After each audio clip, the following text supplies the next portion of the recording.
Shalom sahabat firman. Masalah yang dihadapi keluarga tidak pandang bulu. Apakah orang kaya, miskin, di kota besar, di desa, bisa dialami oleh siapapun. Kita akan melihat satu persoalan rumah tangga yang dialami oleh Hana. Karena dia tidak bisa melahirkan anak, maka suaminya mengambil lagi perempuan yang lain.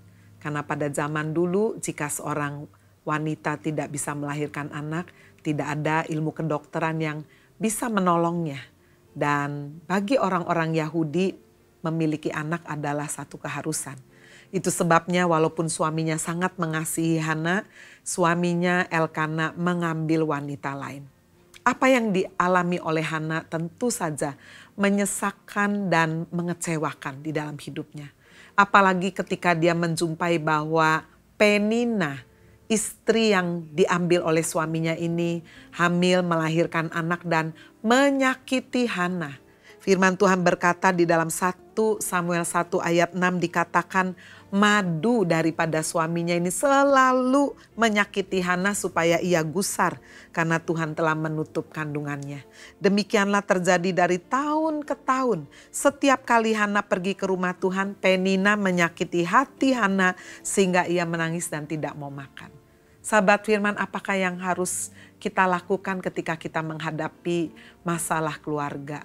Yang pertama kita belajar dari Hana bagaimana kasihnya, cintanya kepada Tuhan tidak luntur.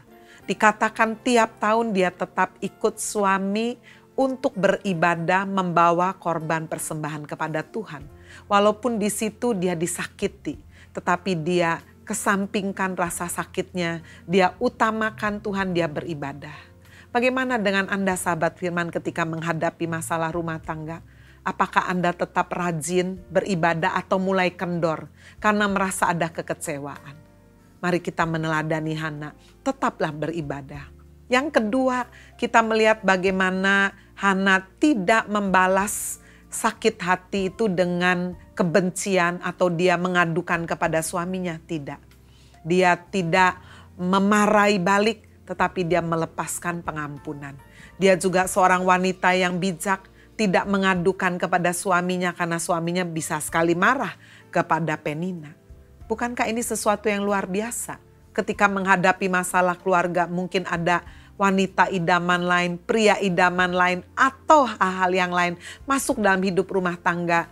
Jangan emosi, jangan memberi respon secara negatif dengan kebencian dan yang lain. Dan yang ketiga, yang terakhir, yang penting. Bagaimana dikatakan Hana mencurahkan isi hatinya kepada Tuhan. Di dalam 1 Samuel 1 ayat 15. Dan dia betul-betul berdoa dan bernasar minta kepada Tuhan. Mujizat supaya dikaruniakan anak. Dan dia bahkan berkata kalau Tuhan memberikan dia anak laki-laki, dia akan menyerahkannya kepada Tuhan. Sahabat firman, jika kita menghadapi masalah rumah tangga, mari kita ikuti cara Hana. Kita mau tetap beribadah kepada Tuhan. Kita tidak membalas kebencian dengan kebencian. Tapi kita mau datang kepada Tuhan berseru, minta mujizat, minta pemulihan, minta jalan keluar. Tuhan pasti mendengar dan memberkati hidup kita. Amin. God bless you.